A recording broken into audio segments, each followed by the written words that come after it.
હવે નજર કરીશું મધ્ય ગુજરાતના સમાચારો પર। ખેડા જિલ્લાના નડિયાદમાં પાટીદાર સમાજની અગત્યની બેઠક યોજાઈ હતી। આ બેઠકમાં વડોદરા ખાતે 11 મેના રોજ વડાપ્રધાન નરેન્દ્ર મોદીના હસ્તે 150 કરોડના ખર્ચે નિમિત્ત ડોક્ટર દુષ્યંત એન્ડ દક્ષા પટેલના સંકુલના લોકાર્પણ સમારોહને સફળ બનાવવા માટે આયોજનની ચર્ચા કરવામાં આવી હતી। નડિયાદની ચરોતર મોટી 27 લેવા પટેલ સમાજવાડી ખાતે યોજાયેલી આ બેઠકમાં ધારાસભ્ય પંકજભાઈ દેસાઈ, ખેડા જિલ્લા ભાજપ પ્રમુખ નૈનાબેન પટેલ, ગામના પ્રમુખ કિરણભાઈ પટેલ, પૂર્વ આઈપીએસ કેટી કમરિયા, એપીએમસી ચેરમેન અપૂર્વ પટેલ, યુવા પ્રમુખ સમીર પટેલ સહિત સમાજના આગેવાનો ઉપસ્થિત રહ્યા હતા। આ બેઠકમાં વડાપ્રધાનના આગામી કાર્યક્રમની તૈયારીઓ, લોકોના પરિવહન અને કાર્યક્રમને સફળ બનાવવા માટેની જવાબદારીઓ અંગે વિસ્તૃત ચર્ચા કરવામાં આવી હતી।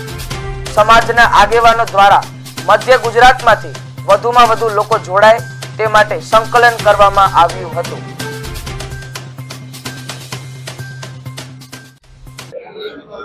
एक जागृत समाज तरीके बीजाने पण मार्गदर्शन आपे અને આ સંસ્થા માત્ર અમારા પૂરતી નથી, આનો પ્રેરણા લઈને બાકી સમાજો પણ આમાંથી પ્રેરણા લે એ અમારો હેતુ છે।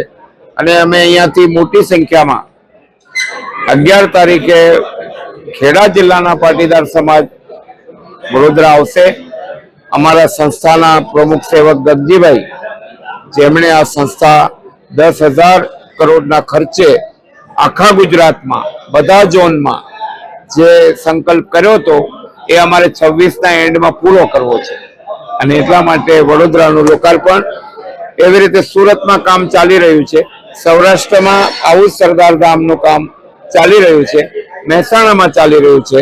તો આ દીકરા દીકરીઓને ગામડામાંથી ઉઠાવી પગભર કરવાનો આ એક પ્રયાસ છે।